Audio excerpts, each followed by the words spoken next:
살고 싶고 사고 싶은 부동산 사부TV 벤더입니다. 이번 주 위클리 개통 짧게 한번 진행해 보겠습니다. 서울 지하철 8년 만에 요금 인상.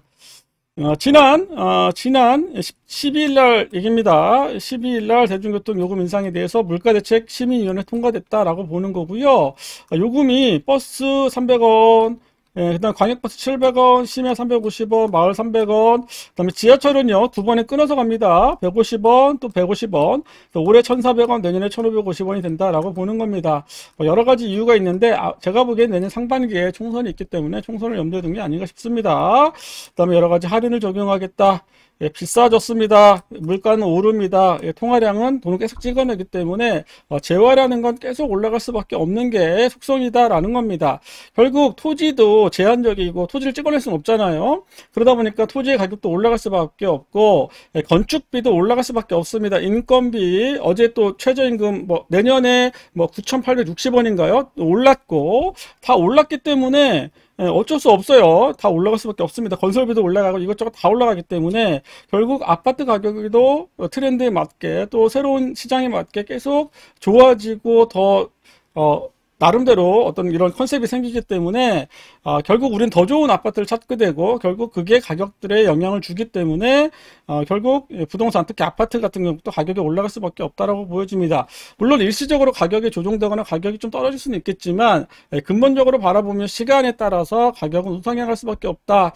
그래서 여러분들이 이 방송을 보시는 분들이 저는 뭐 교통을 얘기하지만 근본적인 골격은 부동산 얘기를 하고 있는 겁니다. 그래서 여러분들이 부동산을 너무 등한시하면 안 된다. 부동산이 하락한다 이렇게 바라보시면 안 된다. 다만 이런 타이밍들을 잘 잡았었으면 좋겠다라는 얘기를 좀 해드리고 싶습니다. 김포 골드라인 5년 민간이탁 연장하겠다라는 얘기고요. 의회에 통과시키겠다는 얘기입니다.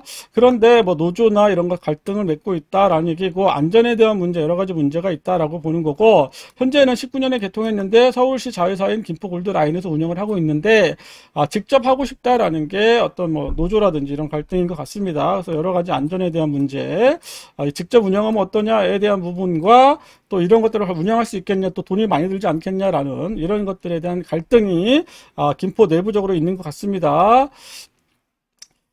인천이고요. 수인선입니다. 수인선 송도역이고요. 여기가 연수역 이렇게 되고 있죠. 연수 송도 이렇게 가고 있는 수인선, 수인 분당선 이렇게 보시면 되고 여기가 이렇게 왕십리까지 와서 이렇게 청량리까지 이어지는 선릉역에 주로 가겠죠.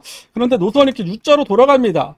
이렇게 가면 되는데 이렇게 굳이 돌아갈 이유가 별로 없거든요. 수원, 인천, 그 다음에 이렇게 분당까지 가서 수인 분당선 이렇게 표현하는 거죠. 근데 이 역 중에 하객역, 하객지구죠. 여기 민간개발 사업들 진행되고 있는데 거기에 걸맞춰서 이렇게 이제 공동주택들이 많이 생기고 아파트가 많이 생기다 보니까 역을 더 좀 놓겠다. 여기에 대한 손실분은 보존하겠다, 내겠다.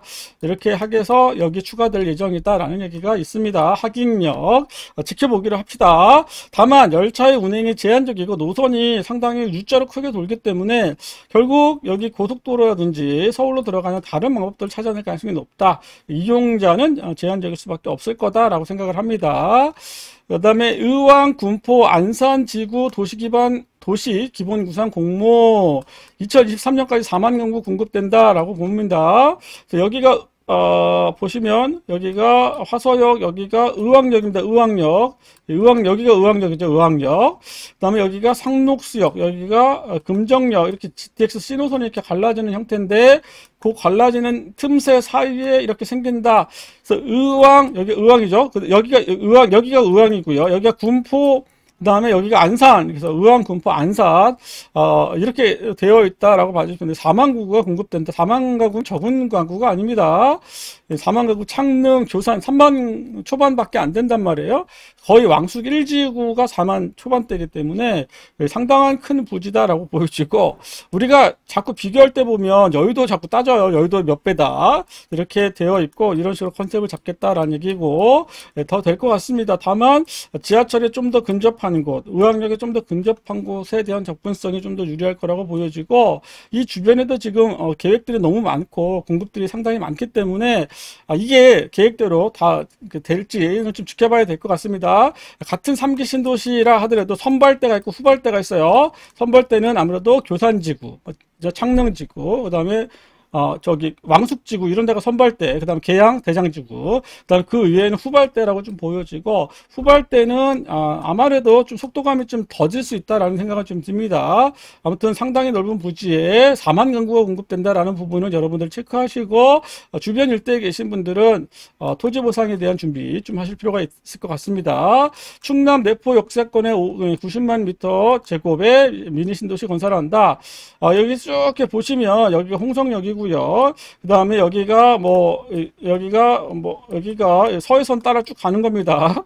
여기가 어디죠? 평택에서 가는 안중역, 그 다음에 여기가 인주역, 그 다음에 합덕역 이렇게 가겠죠. 합덕역, 인주역. 그 다음에 여기가 홍성이면 여기 중간에 예산이 있고요.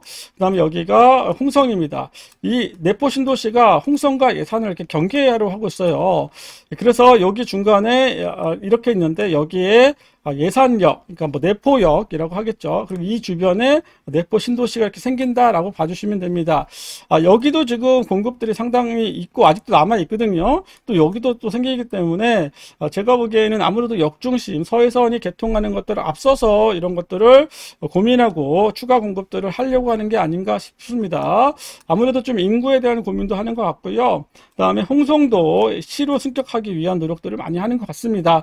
그래서 여러분들이 보시되 다만 여기 서해선이 오는 것들은 여기서 일단 끝납니다. 서해선이 오는 거 소사에서 일단 소사 원시에서 끝난다라고 봐주시면 되고, 향후에 어떤 전동차가 더 이어질지는 지켜봐야 되는 거고, 그다음에 여기 향남역이라든지 화성시청역 가는 것들은 일반 철도다. 여기서는 이제 두 가지로 계획이 생각하시면 돼요. 일반 철도입니다. 일반 철도.